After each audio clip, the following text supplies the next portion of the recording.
People have agendas when they meet different cultures. Sometimes they have agendas. You can see it in their faces.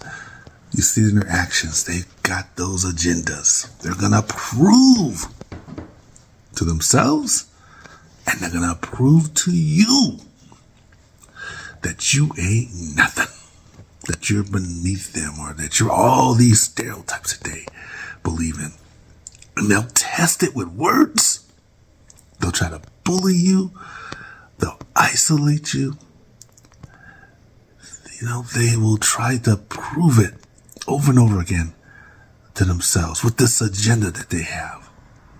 If they hire you, some people, this is just some people in the majority, they hire you, they have this idea and agenda about you, and they're going to do everything they can, whether it's subconsciously or unconsciously, to make sure you fit in that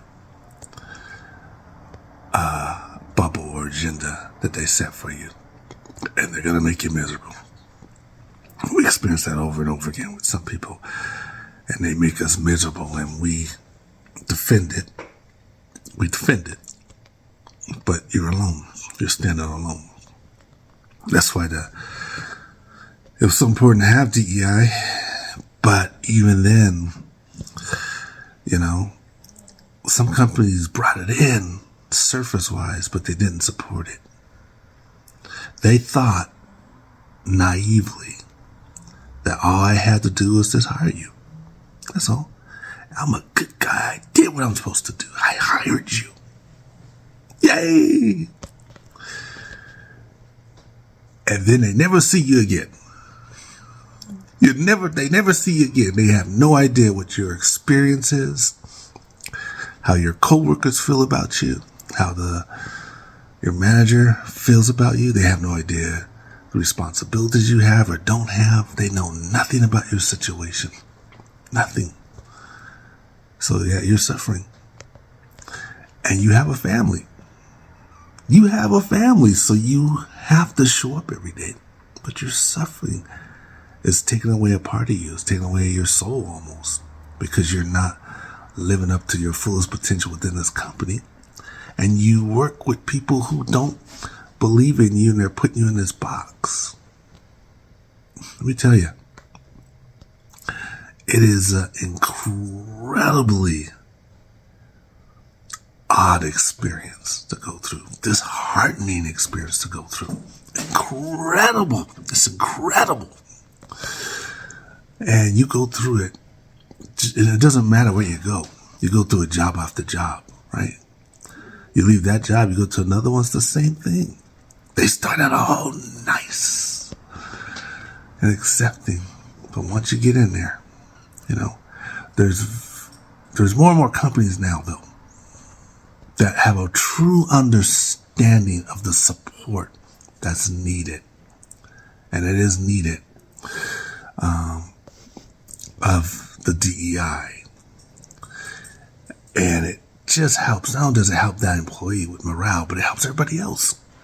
And it helps ideas come in. I've been in situations, and I've said this before, where everybody thinks they have this idea and they're just trying to get an idea and they're struggling, and one person comes up with a brilliant idea that changes the whole concept of whatever you're doing. And that person could be a brown person, right? Or an older person, whatever it is. It takes all of us. It takes all of our skill sets, all of us. But employees, they don't think high level. They think low level. They only think about themselves and protecting what they have. Versus leadership. Leadership is a totally different game. It's high level. But leadership can be disconnected from the employee level or the management level because they're thinking at such high level, and they're relying on these managers to share with them what's going on. But they don't get the real gist of it sometimes.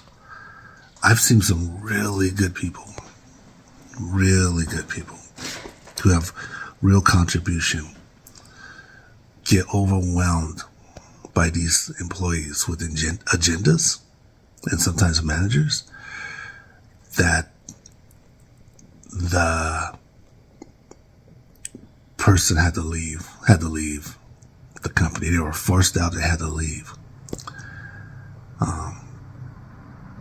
And it's a sad thing to watch. It's a sad thing to experience if it's you. But things are getting better. Things are getting better. Even though we're going through what we're going through now, which is horrible.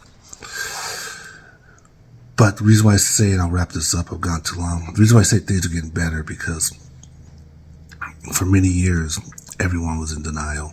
These things don't happen. This didn't happen to you. That don't happen. In denial. But now you see it on the front lines. People saying how they feel about black and brown people. It's on the front lines. Politicians saying what they really feel about black and brown people and what their agendas are, right? It's shocking. In a sense, not that they're saying it, but it's shocking that all this time we were kind of thinking to ourselves, black and brown people, did that really happen? Are we crazy? And it turns out we ain't crazy. We ain't crazy. And it's good as in the open so that we have an understanding of what we're doing for ourselves, for our country, for our companies, for our families, while we're moving forward. And nobody will ever be able to deny or force an agenda on us again.